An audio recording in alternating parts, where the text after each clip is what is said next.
Good afternoon. It's Friday the 15th of May 2020, just after 1 o'clock. Welcome to UK Column News. I'm your host, Mike Robinson. Joining me today in the studio, Patrick Henningsen from 21st Century Wire. Welcome to the programme, Patrick. Great to be with you, Mike. Well, we said we wouldn't put the stats on screen again on Wednesday, but, well, we're going to put them up slightly differently. Want to make this point. Cases in England are now down. New cases 515 yesterday. That means that R in London is now 0.4. So should we still be on DEFCON 4 on Boris's range? I'm not certain. Certainly, it looks like we should. The Corona trip meter. The Corona trip meter, yes. Yeah. Well, of course, we can't say how many recoveries there have been because the UK is not publishing this information, along with the Netherlands. I'm not really clear why. Nobody seems to have asked that question. Certainly, there's no answer to it. Do you know what that means? If you don't have the recoveries, it means that the R number is more or less useless because out of context, the R naught number doesn't mean anything. It can only mean something in relation to things like recoveries or length of infections of any particular infected person, short or a long length of infection. So the R number itself is meaningless, Mike, if you strip out the context. And a lot of people and journalists are writing about this now. They're absolutely shocked that the UK government is clinging to the R number and using it as the centerpiece, as the ballast for the entire, or as Boris would say, the buttress for the entire policy. It's absolutely amazing. Read some of the criticisms on this, Mike. It's fascinating. Well, okay. Public Health England then has published a nice infographic showing the number of cases and how it is declining. This is daily cases. So really, why are we still in lockdown? This is the question. But you don't need to worry, Patrick, because Abbott Pharmaceuticals has been given the job of producing an antibody test, and that antibody test has been approved now by Public Health England. Now, Abbott Laboratories, a US multinational medical devices healthcare company with headquarters in the United States, also in the UK. So Abbott is a long-term user of the double Irish tax structure. So this is another example of the UK government supporting those types of companies that like to, shall we say, in inverted commas, possibly evade corporation tax by domiciling in Ireland. Good to see that that's going to a multinational rather than a UK-based company. Yes, indeed. So let's see, where does that take us then? Well, Mr. Fauci, what's he up to? Well, this is in the US, Mike, and just pay a little attention to the picture below. This is a bar that's supposedly open for business. They put in tubing, plastic, masks and everything. It looks like a lot of fun there in the United States. Looks like a scene out of the 12 Monkeys with Bruce Willis. But Dr. Fauci is warning in a recent testimony to Congress that the United States will suffer more death if it reopens too soon, Mike. So this is the talking point. There's a real big push in the United States to press home the case for keeping the lockdown as long as possible for fear of a second wave. All of this is predicated on second wave theory, which is what from this day forward, we're going to be calling it second wave theory, because that's what it is. It's a theory, and it just doesn't correlate, Mike, with how viruses behave. You showed that graph just a minute ago, Mike. That's the normal progression, the normal trajectory of any respiratory virus. So where does the second wave theory come from? This is the question. So Dr. Fauci, or whatever he is, decided to give a little bit of video to this organization, this CTV News organization? No, this was actually gone out nationally on the AP, but we're just using this outlet. But let's listen to what Emperor Fauci has to say. My concern is that if states or cities or regions, in their attempt, understandable, to get back to some form of normality, disregard to a greater or lesser degree the checkpoints that we put in our guidelines about when it is safe to proceed in pulling back on mitigation. Because I feel if that occurs, there is a real risk that you will trigger an outbreak that you may not be able to control, which in fact paradoxically will set you back, not only leading to some suffering and death that could be avoided, but could even set you back on the road to trying to get economic recovery. Sounded a bit croaky there, Patrick. It is incredible. So you have these unelected health officials who are basically deciding the destiny of the country, or basically running the country. And the media are completely behind Fauci and these sort of experts to extend the lockdown. And there's a whole wave of propaganda right now that's coming out. You'll see it in the press, which is that there's no proof that COVID-19 will tail off in the summer, or that the virus will be adversely affected by warm weather, Mike. We've got one such story here. This one is in Business Insider. Notice the headline: why no one knows if COVID-19 is seasonal. Well, that's a misleading headline, Mike, because we actually do know if it's seasonal, because we have other coronaviruses that we've studied, as well as a seasonal influenza, and they all behave more or less the same. But for some reason, COVID is given special status from the beginning, which is that we don't know anything about COVID. That's the first lie. Whenever you hear that, COVID is different, we don't know anything about COVID. When you hear that coming from the mouths of politicians, journalists, or experts, all you have to do is read their lips, and you know that they're lying at that point. There's plenty of scientific studies over years about the behavior of seasonal influenza and coronaviruses, and there's a number of reasons why they do subside in the summer. So again, what they're doing, Mike, is prepping the public to believe in second wave theory, and to be worried about second wave theory just long enough in order to keep this lockdown extended. And the question is, what is the agenda? And as we were reporting on Wednesday's program, they're building this narrative that once we get towards the seasonal flu season in the autumn and the winter, it's going to be very difficult to separate out the COVID cases from the flu cases. We're not going to know which is which. We're not going to know what's causing which spike in the statistics. And really, we're going to be straight back into lockdown again. Well, that's what it looks like. Yes. Yeah. So what's Boris saying then? Stay alert, control the virus, save lives, but he wants to extend the lockdown. He does. And that was the messaging. So the new colors, the new safety colors. So the government wants to extend lockdown because, now the question is, Mike, why? What is the agenda going forward? What is the real agenda? Well, they want to push the crisis to the autumn. Why? Because they want to implement contact tracing, mass testing. This is all part of, under the banner, Mike, of surveillance. Okay, and then after that, there seems to be a lot of push in media and in political circles for mandated vaccines for coronavirus. Even though they haven't actually developed a vaccine for it yet, there's this assumption that there's going to be some call or some mandate for coronavirus vaccines. And so let's put aside the vaccine debate for the moment, but back to the agenda.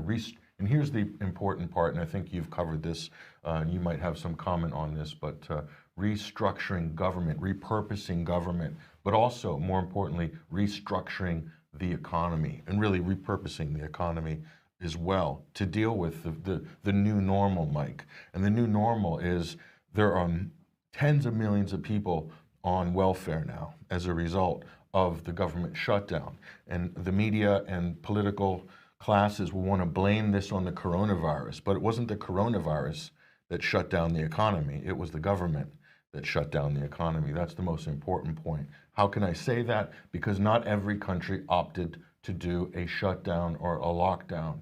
And those countries who didn't opt to do that are doing perfectly fine right now. So this wasn't about the coronavirus giving orders to the prime minister or the chancellor. This was the government making that decision for the people. And as we'll show you very shortly, when we talk about the economics, Mike, the people will be expected to pay for the damage that's been done as a result of this government decision.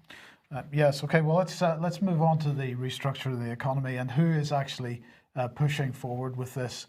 We'll just begin with this one. This is not City. That's a bit of autocorrection on the slide there for the spelling. That's of course Sadiq Khan, the Mayor of London. And what did he say yesterday, I have a legal duty to reduce bus and rail services to save money if the government doesn't bail out Transport for London. This is a slight paraphrase of what he said, but he basically threatened the government that he would shut down public transport in London unless the government provided a bailout for Transport for London by the end of the day. It was very mafiosi style comment.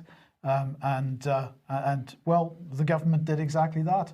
By the end of the day, the Treasury rocked up with £1.6 billion for Transport for London. That was apparently the funding gap that they had, and that's what they got. And I just thought that was a pretty incredible situation that Sadiq Khan can come along and make threats like this, and no problem. There you go. Who is the boss? This is the question. When we're talking about restructuring government, we're devolution a big part of that, not just to regions and countries, but to cities. And city mayors now seeming to hold the cards in terms of the power in the country. So just bang your pots and pans together, and the magic money tree magically comes up with money at the end. So in this sense, kind of a dangerous precedent, Mike, in the sense that every city or every region could effectively do this if they want to hold the government hostage for bailout funds. So again, Mike, the point, getting back to the original point, this situation was not started by the coronavirus. This situation, this vicious cycle we're in now of bailout after bailouts, triggering more bailouts, and inflation and unemployment, this is a direct result of the government's policy to lock the country down, to shut the country down. Not just that, Mike, in the face of new data, we know that infections peaked, according to the Institute in Oxford for Evidence-Based Medicine. We know infections peaked around March 23rd, and we know that hospitalizations and deaths peaked on April 8th. That's a fact. Here we are in the middle of May, and the government saying they need to extend the lockdown even further, another month or two, when we know that the crisis already peaked at the end of March, beginning of April. So there's a lot of questions I think that the government should be asking, but I don't see the press asking those questions. Now, one of the things, Patrick, that is surprising me slightly is the position of the unions on this. Now, I want to make a point that I'm not making any political statement here. This is not about right-wing or left-wing politics. This is about looking at what the unions are saying and what the unions are doing. Now, if we go back over the last 20 or 40 years, the unions have been pushing for jobs, absolutely promoting jobs, promoting the economy, promoting manufacturing, doing all the things that unions should be doing. Okay, yes. Workers' rights, these kinds of things. Now, but workers' rights, Patrick, seems to have changed now, because now it's all about safety. And the destination of this position that the unions are taking at the moment seems to be very similar to the destination of the government: an extension of the lockdown, a collapse of the economy. And ultimately, I don't know how the unions are serving their members' interests by taking the position that they're taking at the moment. But let's have a look at it. We start off with the NHS. And of course, the question is, how does the NHS get restarted? And even this talking point is interesting, because there's therefore a tacit acknowledgement that the NHS has not been doing its job over the last period of time, the last 3 months or so. So here is Unison. Health unions published blueprint for safe opening of the NHS. All about safety. It's all about PPE, of course, is the excuse, and they're basically saying that that elective surgery, that the tests and other things that people normally expect to receive from the health service should really be held back until the safety culture can be established. So they're saying that it needs to be a safety-first approach to outpatient clinics and to operations. They said they want to avoid a repeat of the PPE supply problems, which, quote, sapped the confidence of the staff and caused widespread and unnecessary anxiety. Now, just to give an impression or an understanding of what the situation was with the National Health Service, unfortunately, we had to go to the BBC because Public Health England haven't actually published on their website these statistics yet. But this report from yesterday saying that coronavirus A&E visits in England down to record low, and they produced this graph showing the number of visits to accident and emergency in April. It runs up to the end of April there. Incredible. Look at that drop, Mike. It's massive. And so, we have been banging this drum for the last couple of weeks, Patrick, about excess mortality as a result of COVID-19. And we've got to keep thinking about this and understanding the implications of it, that really what we're seeing in the red shaded area are lockdown deaths. And the reason that those people are dying is because the NHS has effectively been shut down for everything else other than this particular emergency, in inverted commas. So if that's the case, then what the unions appear to be saying is that lockdown deaths, the number of deaths caused by the lockdown and the fact that the NHS isn't functioning except for one particular area, seems to be to the unions acceptable. Now, I appreciate that there's a trade-off here, but they don't seem to be demanding that lives are saved by providing medical care to people that are not COVID related. So basically you're saying the National Health Service has become a COVID-only service. That's what it has been up to this point. Really, yes. in the last, say, 7 to 8 weeks, Right. right? It's been a COVID-only service. So now they're threatening to withhold the reopening, as it were, of the NHS as business as usual, right? Because of what? Safety threats? Because of threat of COVID? Well, there's some fundamental problems with this position, Mike. One of them is the virus is already peaked over a month ago. Okay, it actually peaked infections before lockdown. Okay, so it's tailing off. We're going into the summer. It should extinguish itself. Some herd immunity should be achieved. Okay, that's the first point. So there's not going to be a threat from COVID-19 to all health service workers. The other thing is we know by statistics overwhelmingly this disease afflicts a specific demographic. It is the elderly. The average age of the COVID deaths is upwards of 80 years old. Okay, so there aren't that many 80-year-old people working in the NHS, are there? There's none. So the risk of an NHS worker becoming ill or dying from COVID, according to the numbers, is almost non-existent, especially if they're under 50 years old. Okay, it's almost no chance at all if you're under 40. So, where is this coming from? Where is this health and safety alert, this emergency coming from? If anything, the people that are most at risk are the elderly people themselves, who have been shoved into care homes, shoved off of beds in the NHS by government policy, thrown into care homes. Why? To open up beds for what? The COVID-only health service. So there's so many fundamental problems with the argument from the union here. I understand the need to feel safe, but what is the actual threat? That is the question. It's not about I need to feel safe. What is the genuine threat, if there is a threat? I mean, are the measures being proposed by the unions proportionate to the actual threat? That's the question. And the government, we can ask the government the same question, Mike. Absolutely. But in the meantime, the government has decided that Honeywell, this time in Scotland, is going to get the contract for producing the next round of PPE equipment. 4.5 million masks each month and 450 jobs at that site. It's going to cost quite a bit of money. But so they're also highlighting the PPE distribution network with the NHS, industry and armed forces all working together to get this stuff distributed across the NHS. But nonetheless, Honeywell getting the job to produce the next batch of masks. But it doesn't end there, Patrick, because the unions are also very keen to stop the schools reopening because, again, there are dangers here. So they are saying here it's really important that we're absolutely clear what the level of safety is, and if it remains the case that we believe it to be unsafe, we will not back a wider opening of schools. Now, of course, this is the National Education Union suggesting in their headline that this is all about the science.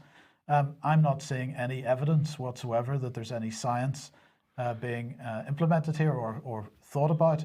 But if we look at what's going on in France, Patrick, is this really what we want for our school children in the UK? Is this the model that we're looking at, where we've got rectangles drawn on the school playground and the children aren't allowed out of those boxes?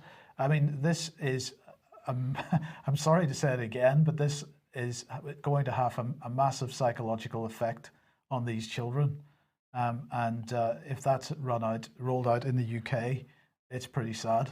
It gets back to the original argument. By the way, the social engineering overtones of that picture, Mike, are just outrageous. Incredible. It's Yeah, incredible. yeah. It's breathtaking. But Mike, what exactly is the threat to students going back to school for COVID-19? Let's talk about this. The majority, we're talking about students, right? Most of the schools are filled with students, not teachers. The teachers are in the minority, right? Administrators and teachers. As far as the students are concerned, Mike, what is the risk percentage-wise? I mean, does it even register No. on the risk table for students? No, because they're seen to be almost exclusively asymptomatic carriers. They don't spread. A lot of studies are now showing, serology studies and other studies where they've tracked the virus, Mike, kids are not spreading it to adults. Okay? Asymptomatic children are not spreading this to adults. So a few teachers who are concerned about their safety are holding up school openings for millions of children because they don't feel safe. Well, one solution to this could be, Mike, that the teachers who don't feel safe could stay home and maybe do something else, administration, or be on a government furlough scheme, and those who want to teach can teach. Because what are the odds of an under 40 catching or being hospitalized of COVID? It's extremely low.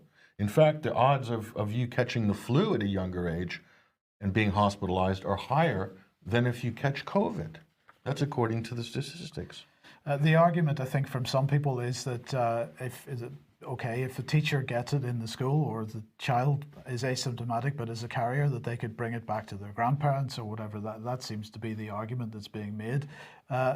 Again, but this is about managing the grandparents, not managing the children. But that doesn't follow the science, because the science shows that children aren't shedding the virus to old people. So, I mean, where are people getting their information on this? It's unbelievable.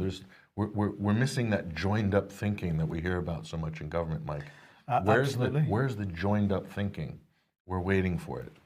And it doesn't end there, because the unions, of course, also taking this position on the general economy. Furlough extension welcome, but advice may leave good employers undercut by bad bosses. And they're pushing this idea that some employers are bad employers, that they're trying to force workers back into an unsafe work environment, that really people should consider whether they are happy to go back to work.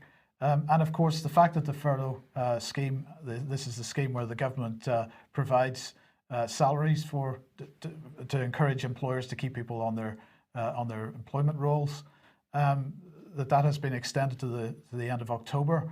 Of course, this just pushes back the unemployment situation by a couple of months, because ultimately companies, if they were intending to lay somebody off at the end of the furlough scheme, well, the end of the furlough scheme has been pushed back. It doesn't mean that they aren't going to lay somebody off.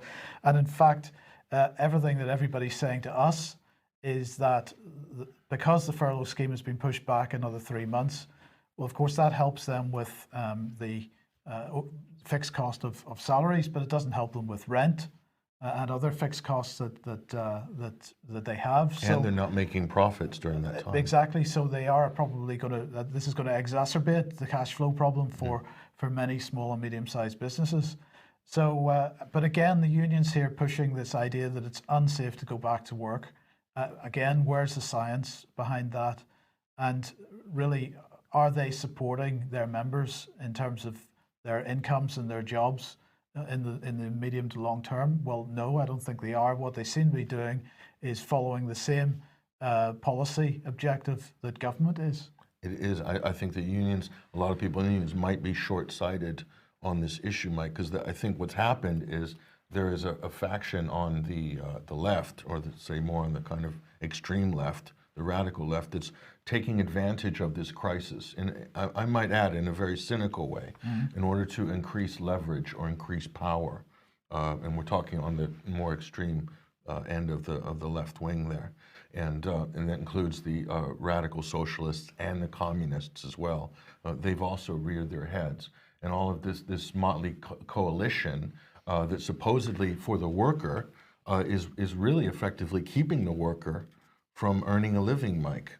And that's all well and good, as you said, as long as the government's picking up some of the wage bill for a few months. But what happens after that? Again, I'm saying that this is extremely short-sighted, and it smacks of political opportunism and a power play, almost a Trotskyite power play. We'll talk about that more in a minute. So let's head back to the United States then, and Jeff Bezos. Well, if only it was confined to the United States, Mike, because Jeff is world dominating now. And this is one of the big complaints you have from the activists who are calling for a general strike, is that we shouldn't go and serve the capitalist billionaire class. Well, here's Jeff Bezos, and we want to bring capitalism to a grinding halt. Well, Jeff Bezos is doing just fine with the lockdown, Mike. He's on track to become a trillionaire by 2026, despite the economy-killing pandemic and losing 38 million. Imagine that. Billion. Oh my gosh, on your divorce. That'll keep you up at night. There he is, and we've got a shot of his good eye there, or maybe not. That's his left eye. It's smaller. But this is what it says. While the coronavirus has ravaged the economy, forcing 36 million Americans to file for unemployment over the past 2 months, U.S. billionaires quickly saw their collective wealth rebound by $282 billion, about 9.5% between March 18th and also April 10th. According to the Institute for Policy Studies. So so this is actually causing the great divide between the rich and poor to become wider? There was a record wealth gap before this crisis, Mike, and the lockdown has only extended the wealth gap. Because if you have money and you have power, you can wait out the crisis. And again, as we said months ago, that you can buy up the competition for pennies on the dollar. And by that time, anybody who wants to work will be desperate for work. There'll be less jobs. So that could effectively drive wages down, Mike, in terms of supply and demand because of the labor market. So the unions are playing into the billionaires' agenda, I think. And one could make this argument. But again, very short-sighted. And why are they short-sighted?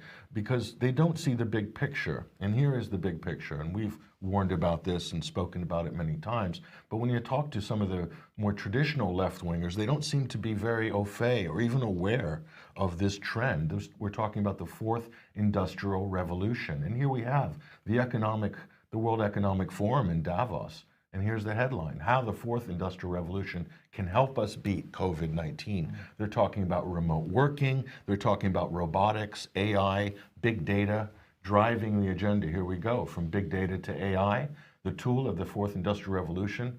These tools are being put to use to combat the pandemic. Not just that, to replace the tools that were there before, to replace parts of the economy, Mike, and parts of society, and also parts of government as well. This goes into restructuring government. So this is going to supplant real people from jobs, is what it is. So this is only accelerating this. And until these people wake up and realize that this is a real trend, this is what the elites at the World Economic Forum have been talking about and planning for the last 10 years, is to get rid of the workers, put them on UBI, and God knows what to do with them after that. Use your imagination, okay?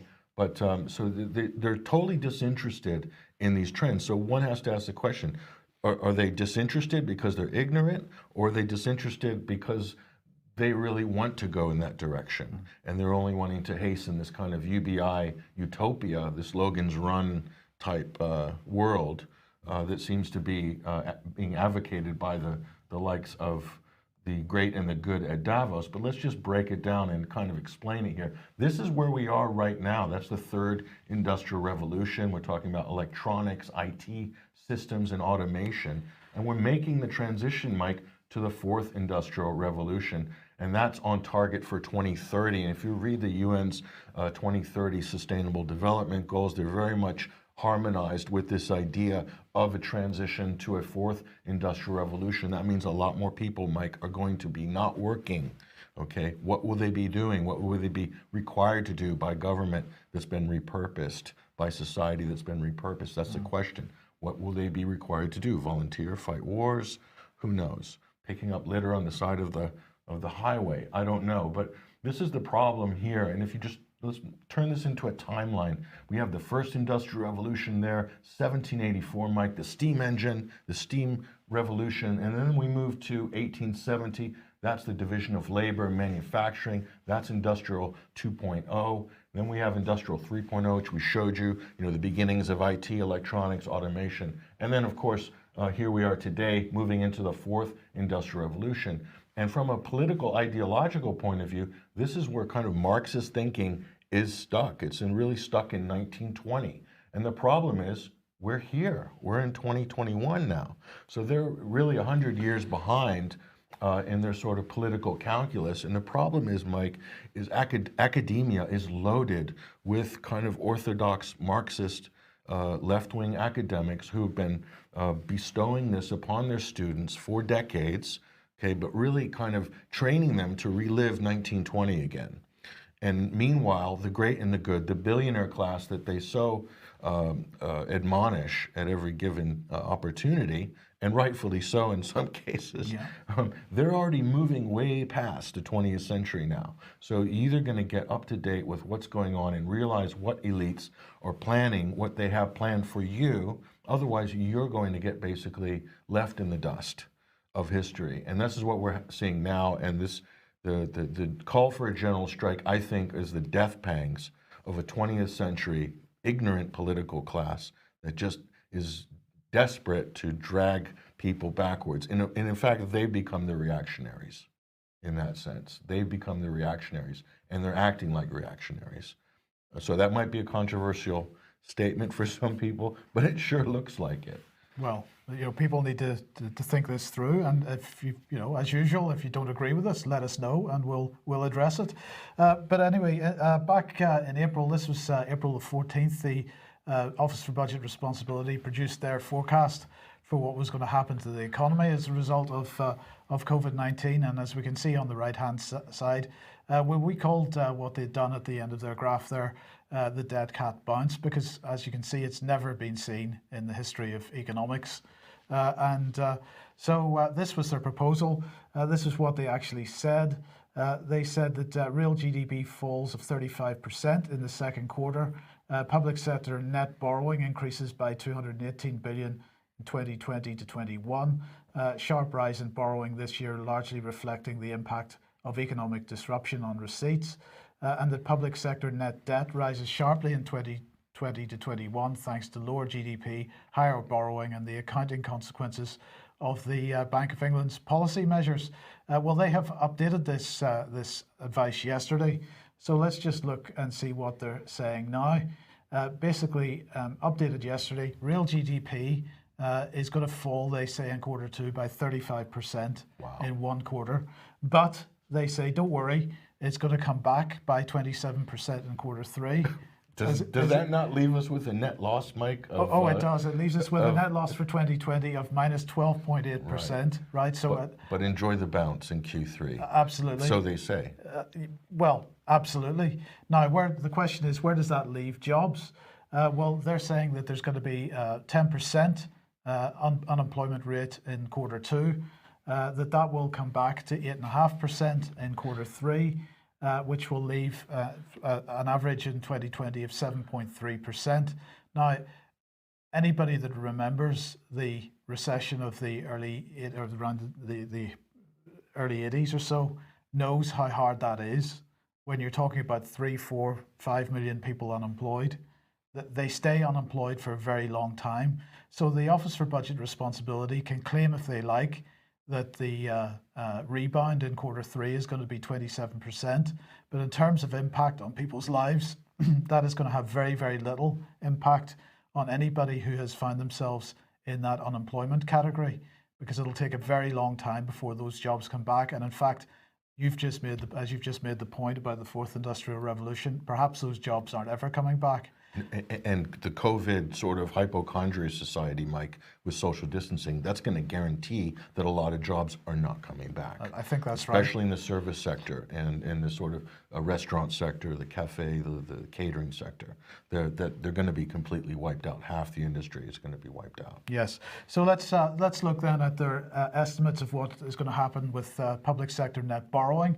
They're saying that in 2020 to 21, that will now be 298.4 billion pounds. 300 billion pounds basically is where we're going with that over that year. I might say, Mike, you can anybody who's a hawk who's watching economics and government, Mike, always double two figures. You can always double the unemployment rate and get the real figure and inflation.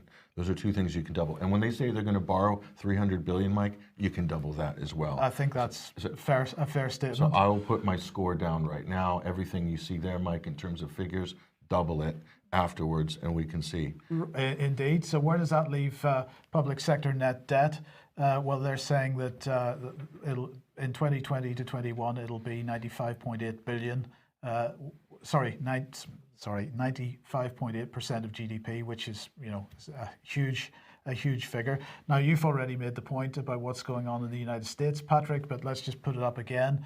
This is the New York Times saying, rolling shock as job losses mount even with reopenings. 36 million people unemployed. That's already over 10. Well, is that over 10%? It's around the 10% mark anyway, isn't it? Well, of the population, but in terms of Yes. work-age people, it's Right. much beyond the 10%. Like you're getting into sort of 25% territory right now in terms of real terms. Not only that, they're probably fudging that statistic because they're not counting people who are in the gig economy or partially part-time people or people with 2 part-time jobs. But the point here is, Patrick, that when we see the mainstream media coverage of this, they're talking about recession, a significant recession, a serious recession. But actually what's already happening in the United States is depression levels of unemployment and hardship for people. I think I saw a report yesterday from Philadelphia, which is one of the states which is being most, because of course part of the problem here is 36 million jobs. It's not spread evenly across the whole country. There's massive hotspots of where the real problems lie. Philadelphia is one of them. Those people suffering already extremely badly, and you don't have in the States the same social security support that we have. No, there's not. We don't have nearly the level of socialization and safety net, Mike. But the other thing that's interesting, you said that it's not evenly spread, the unemployment across the country evenly. This is true, but also neither is COVID. The COVID crisis is not evenly distributed across the United States. There's some states with almost no infections and almost no deaths, really, but they're under these lockdown orders. And I think we have this insane cadre of governors in the United States, Mike. I mean, just completely out of control, and it seems to me intoxicated by their power. Well, there's been some challenges to that, which we'll go touch in a few minutes, Mike. Okay, so the government decision to lock down then? Well, government decision to lock down. And the question is, Mike, who's going to pay? Well, I guess the people are going to pay. What are we going to pay? So let's get this straight. The government decided to lock down, but the people are going to have austerity. Now, the last time austerity was imposed by David Cameron, Mike, that was really a 10-year cycle, wasn't it? We're just coming out of it last year. So you can expect a decade. So what? Until 2030, welfare cuts, raising income tax, raising VAT, raising national insurance, pensions cut, so an end to the inflation index, which was hard fought for, Mike, getting pensions to be up to speed with the rate of inflation. So that would, according to the government, Mike, raise income for the government between 25 and 30 billion. They could claw back by imposing that level of suffering. But the magic money tree was just turned on last month. What's 25 to 30 billion? Why make the people suffer for 10 years? And God knows what damage that's going to do to people's lives and society. When the magic money tree, that was only what? Was that a week worth of magic money tree funds or less? 5 days worth? Why are they doing it? Why do we need to impose austerity to pay back a government decision to lock down? You can't blame the coronavirus, Mike. At some point, people have to blame the government, but it doesn't end there. because it looks like green tax levies are on the horizon. And you know what that means. We'll bring Greta in there. How dare you? How dare you not pay your green levies, says Greta Thunberg. So we're going to have massive debt. We're going to have massive austerity. It looks very, very likely. But are we going to be able to feed ourselves is the next question. And this is the grocer here. And their headline is food security. Are we cutting food too fine with our just-in-time supply chain? And they're saying the coronavirus crisis has provided a stern test for the just-in-time supply chain, which it seems to have passed. Well, perhaps. But with further threats around the corner, some suggest we should be rethinking the way we stock supermarket shelves. So they're particularly concerned about the fact that Brexit's still there to be done. President Trump apparently is responsible for our food chain, but because he's triggering late-night geopolitical battles, and this is potentially hazardous to the food chain. And climate change, Greta again at her work, disrupting the food chain, because that is a problem too. Is this what they're saying? This is pretty much what they're saying. Now, the question is then, what's the UK government or Parliament doing about this? Well, they're holding an inquiry about this. Third public evidence session is going to take place next Tuesday. So this is the Environment, Food and Rural Affairs Select Committee, and they're going to hold this third evidence session. Ian Wright from the Food and Drink Federation, Nick Allen from British Meat Processors, and James Bealby from Federation of Wholesale Distributors is going to be there giving evidence, and they are examining the challenges the coronavirus has raised for the food processing and wholesale sectors in this particular evidence session, and they intend to produce a report on this, on how capable we are going to be. Can I just say, Mike, that's a fetching Soviet supermarket picture there. I thought so. Perfectly acceptable. Yes. In the days of Uncle Joe. Lovely. Absolutely, absolutely. But the question is that what we're looking forward to? It looks like it certainly looks like it. Yeah. With our eyes. So the question is, how long is this ridiculousness, this nonsense going to continue? Yes. Now, if you like what the UK Column does and you would like to support us, then please head over to ukcolumn.org/community. There are options to help us out there, and that would be very much appreciated. Let's move quickly on, Patrick, to Wisconsin. What's going on there? Well, we talked earlier, Mike, about challenges to the way government is making decisions with regards to lockdowns and the COVID crisis. Well, here's one that just came in this week. This is a stunning victory by the people of the state. So the Wisconsin Supreme Court has turned in, it looks like a majority, 4-3 decision in the High Court, the first of its kind, by the way. And basically they're saying unelected officials cannot create law. And this is what we're looking at here. So an unelected official could create law. Sorry about the threat letter font. An unelected official could create law applicable to all people during the course of COVID-19 and subject people to imprisonment when they disobey her. They're talking about the health secretary Palm's orders. So basically they're saying, like Fauci types and the state health secretary making these dictates. In other words, you must extend the lockdown to June. On what basis or what authority are they doing that? So this is the question, Mike. Do we have a scientific dictatorship or do we have a democracy? Simple question. That's a very good question. Because a lot of people don't know the answer to that right now. Yeah, right. Okay. Well, it is a good question, and perhaps this hints at an answer. Now, we mentioned this last week. This is General Nick Carter, who was giving part of the briefing for one of the live streams, and he was making this point. We've been involved with the Cabinet Office Rapid Response Unit, with our 77th Brigade, helping to quash rumours for misinformation, but also counter disinformation. And this was the key point here. Between 3,000 and 4,000 people, military personnel involved with this, around 20,000 available the whole time in high readiness.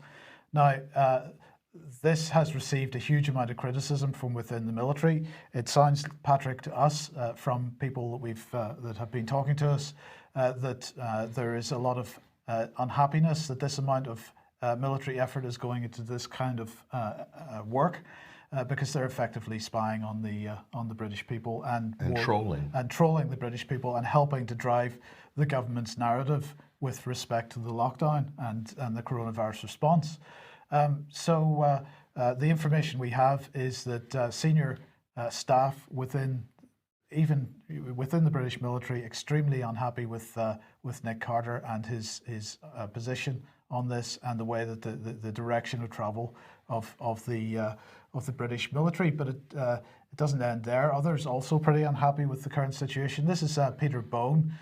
He is a member of Parliament for Wellingborough, and very, very unhappy during a parliamentary debate yesterday on coronavirus about the way that the British government is acting. And this comes back to the slide that you've just shown, Patrick, because he's particularly unhappy about the executive orders that Boris Johnson is basically doing without any kind of parliamentary scrutiny or Oversight. Thank you. That is the word I was looking for.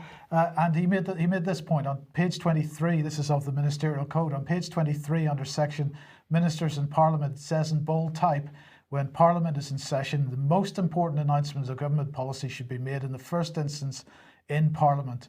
And he was really criticising Boris because when he gave his broadcast to the nation on Sunday evening, he was announcing policy without it ever having been subject to parliamentary scrutiny.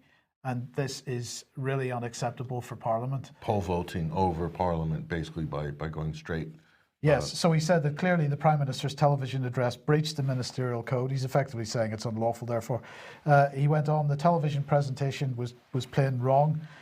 Too many of the Prime Minister's special advisors and aides think they're running a presidential government, that the Prime Minister goes on television and announces all kinds of executive orders without any reference to Parliament. Many of them have clearly been watching too many episodes of The West Wing. And I think this is a valid criticism. But isn't it interesting, one of the themes of this programme, Patrick, it seems to me, has been that we are seeing exactly the same types of behaviours and policies on both sides of the Atlantic. Absolutely. There's a harmonization. And what's interesting, the closer, and Andrew Mather, who we had on the show weeks ago, pointed this out recently in one of his videos, the closer you get to centers of power, that's where you see the explosion in COVID deaths. So Brussels, London, New York, these are the epicenters of the COVID crisis. Isn't that interesting? Yes. Outside of that, hardly anything. Okay, so isn't that interesting? And also this is where we see the radical transitions in terms of government, in terms of policy, in these same places, these same locations and epicenters. I thought that was a very interesting, we'll be following up more on that trend. No doubt. Yes. Now, Patrick, you took these pictures yesterday, and it seems that we're into the second wave of big advertising in the mainstream media. That was one you took. Well, it's good to know, Mike, that the press is completely independent of government and are totally thinking on their own and not influenced by government. Every single paper is running these different rainbow ads. Absolutely. So you've got three there on the right-hand side. Let's look at another picture that was sent by a viewer. Thank you very much for this. We can see every UK newspaper with the same government ads. What is driving? Well, we've mentioned what's driving this. This is propaganda. Total. And we've mentioned what's driving this, but let's put it on screen again. This is the News Media Association from a couple of weeks ago. Government partners with newspaper industry on COVID-19 ad campaign. The government and newspaper industry will have formed a 3-month advertising partnership to keep the public safe and the nation united throughout the pandemic. And then you highlighted this article to me, which is a little bit a week or so before that one. The government is becoming the UK news publisher's most important client. This is such a dangerous situation. Where is the fourth estate? So you have government basically coming closer and locked into corporate media. So corporations and government, corporatism. This is what Benito Mussolini called another word for fascism. Okay, so this is a really disturbing trend. And I picked this up. Here's one of these, one of the offending items here. This is the Daily Mail. But what's worse, you open it up, Mike, and it's a PPE horror show. You can see a woman in a kind of a bin bag with a Perspex visor on, and she's delivering your mail. So, and we're seeing these types of propaganda pieces, basically. This is what the newsstands become. It's become a propaganda point of sale in every newsagent, in every supermarket. It's where the government is using the newsstand, even though newspaper sales are down, they're not profitable. But they're using the newsstands as a point of sale for propaganda, just to broadcast messaging, basically. Absolutely. Now, in Monday's UK Column News, Brian was highlighting a SAGE document where their behavioural sub-team was basically acknowledging the use of the media to change people's behaviours and really to put the fear of God into people in many cases. So we've written that up into an article now. You can have a look at that on the UK Column website. Please share that as much as possible, because this is what the British media has become, a propaganda outlet for the British government. Very important article there. COVID coercion, Boris Johnson's psychological attack on the UK public. Get that, share that, push that around on social media. There you have the evidence of the actual operation, and there's no mistake what we're looking at there, Mike. This is complete coercion of the public using tried and tested psychological warfare techniques on the public. Absolutely, absolutely. Well, look, we'll leave it there for today. Thank you very much for joining us today, Patrick. Thank you for joining us. We will be back at the same time on Monday. Have a great weekend, and we will see you then. Bye-bye.